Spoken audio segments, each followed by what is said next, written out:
आज बात करेंगे हम लोग क्वेश्चन नंबर 16 की। आई होप कि तुम लोगों को इससे पहले वाले क्वेश्चन समझ में आ गए होंगे। तो आई थिंक 14-15 तुम लोग खुद कर सकते हो। क्वेश्चन नंबर 16 देखिए क्या है। अब देखिए इसमें भी कितनी जगह की बात हो रही है, ब्रेक डाउन आ रहा है। एक तो -1 की बात हो रही है और फिर 1 की बात हो रही है। तो केस 1 x इक्वल टू -1 की बात करेंगे। तो for left hand limit x approaches to -1 negative है ना बेटा। -1 ये पॉइंट की बात हो रही है, negative left hand limit approach कर रहे हैं। तो x अप्रोचेज टू -1 नेगेटिव। अब देखिए -1 नेगेटिव का मतलब है कि -1 से छोटा, तो -1 से छोटे के लिए ये फंक्शन है बेटा -2। हम पहले भी बात कर चुके हैं कि कांस्टेंट पे लिमिट अप्लाई नहीं होता है, तो इसलिए कितना आएगा -2 आएगा। अगेन देखिए for right hand limit x approaches to -1 positive f of x, मतलब -1 से बड़ा। तो देखिए ये क्या बोल रहा है कि x क्या है, -1 से बड़ा है और 1 से छोटा है। तो -1 से बड़े के लिए 2x फंक्शन। तो limit h approaches to 0 to x का वैल्यू कितना बेटा -1 प्लस h का वैल्यू भरेंगे 2 -1 प्लस 0, तो कितना वैल्यू आया -2 आया। अब निकालेंगे f ऑफ -1। तो देखिए बेटा ये फंक्शन जो है ये लेस देन 1 और इक्वल टू 1 के लिए भी यही फंक्शन है, तो -2 आएगा। तो देखिए फर्स्ट सेकेंड और थर्ड से क्या मिला कि सारी वैल्यूज़ बराबर हैं। हम लोग बोल सकते हैं कि ये फंक्शन कॉन्टीन्यूस है, कहाँ, एट x इक्वल टू -1 पर। अब केस सेकेंड की बात करेंगे। केस सेकेंड में देखिए लिमिट x 1 के लिए बेटा है ना, केस सेकेंड 1 के लिए है। तो limit x approaches to 1 negative f of x, limit x approaches to 1 negative. अब 1 नेगेटिव मतलब 1 से छोटा। तो देखिए बेटा 1 से छोटे के लिए ये फंक्शन 1 से बड़े के लिए है, ये फंक्शन 1 से छोटे के लिए है।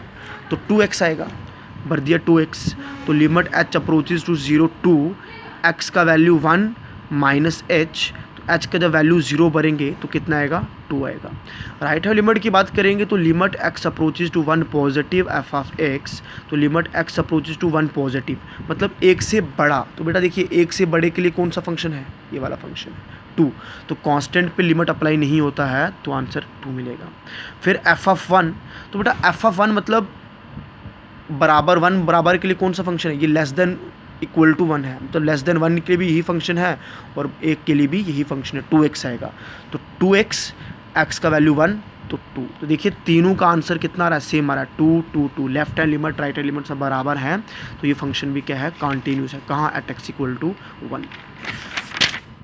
बेटा बात करेंगे क्वेश्चन नंबर 17 की, जो कि मोस्ट इंपॉर्टेंट क्वेश्चन है। क्वेश्चन क्या लिखा है कि find the relationship between a and b so that function f defined by, जो भी ये फंक्शन है ये फंक्शन कॉन्टीन्यूस है, कहाँ, एट x इक्वल टू 3 पे। बेटा इसमें हम लोगों को ये प्रूफ नहीं करना है कि तुम्हारा फंक्शन कॉन्टीन्यूस है या नहीं है। इसमें हम लोगों को ऑलरेडी गिवन दिया है कि ये फंक्शन तुम्हारा क्या है, कॉन्टीन्यूस है, ऑलरेडी गिवन दिया है। सबसे पहले गिवन लिखेंगे जो हमारे पास गिवन है। अब देखिए since f of x is continuous at x equal to 3, अगर बेटा कोई फंक्शन कॉन्टीन्यूस है तो क्या होता है, उसका लेफ्ट हैंड लिमिट और राइट हैंड लिमिट बराबर होता है ना। कॉन्टीन्यूस का डेफिनेशन पढ़ा था कॉन्टीन्यूस फंक्शन का, कि एक फंक्शन को तभी कॉन्टीन्यूस बोलेंगे जब उसका left hand limit right hand limit और वो बराबर होंगे। तो ये तो ऑलरेडी दिया है। अगर गिवन दिया है तो इसका मतलब ये हुआ कि limit x approaches to 3 negative f of x equal to limit x approaches 3 positive f of x equal to f of 3, ये सब बराबर होंगे क्योंकि फंक्शन क्या है, कॉन्टीन्यूस है।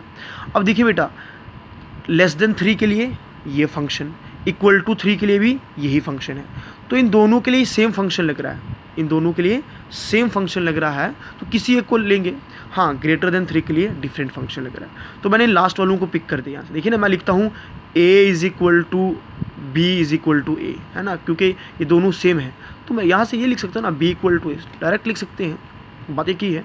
तो मैंने लास्ट वाले दो, हमेशा ऐसा करना कि कॉन्स्ट जो f ऑफ 3 है या f ऑफ 2 है इसे ले लेना, क्योंकि इन दोनों, अगर तुम इन दोनों को पिक करते हो तो दोनों के लिमिट अप्लाई करना पड़ेगा, h करना पड़ेगा, यहाँ तो डायरेक्ट हो जाएगा। तो limit x approaches through 3 positive f of x equal to f of 3। तो 3 पॉजिटिव के लिए कौन सा फंक्शन है बेटा, bx प्लस 3। तो f ऑफ 3 के लिए सिंपल ax प्लस 1 है, तो x का वैल्यू पुट कीजिए 3 plus 1। Limit h approaches to 0 b, x का वैल्यू कितना है 3 प्लस में h plus 3 is equal to में 3a+1 बन जाएगा। जब एच का वैल्यू पुट करेंगे तो b3 एच का जगह 0 प्लस 3 इक्वल टू में दिस वन, तो 3b plus 3 is equal to 3a+1। देखिए 3b प्लस 3 ये 1 उधर जाएगा तो -1 इक्वल टू 3, तो 3b plus 2 equal to 3a, और 3a ये प्लस का इधर जाकर -3b, ये प्लस का -2 इक्वल टू में 0। या तुम ऐसे भी ले सकते हो, देखिए यहाँ से तुम 3a इज इक्वल टू कितना बेटा 3b प्लस 2, तो 3 को डिवाइड में ले जाओ, 3b प्लस 2/3 हो जाएगा। ऐसे रखना, ऐसे रखिए, या इसे ऐसे भी कर सकते हो 3b/3 प्लस 2/3, तो यहाँ से कैंसिल a का वैल्यू b प्लस 2/3। ठीक है बेटा, ऐसे भी कर सकते हो।